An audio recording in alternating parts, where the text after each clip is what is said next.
দাঁড়িয়ে আছি কুষ্টিয়া ছেউড়িয়ার লালন শাহর মাজারে। হাজারো গানের প্রণেতা, মানুষ বুঝলে সোনার মানুষ হবি, জাত গেল জাত গেল বলে, খাঁচার ভিতর অচিন পাখি কেমনে আসে যায়, এমন হাজারো গানের লেখক লালন। কুষ্টিয়ার পূর্ণভূমি ছেউড়িয়াতে, ঠিক এই জায়গায় পিছনে ওই যে লালন শাহর মাজার, ওখানে চিরনিদ্রায় শায়িত আছেন লালন শাহ। জায়গাটি অনেক সুন্দর।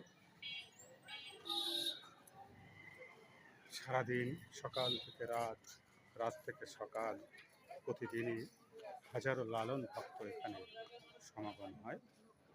লালন অনুসারীরা, লালনের ভক্তরা গানে মুখরিত রাখে এই চত্বর।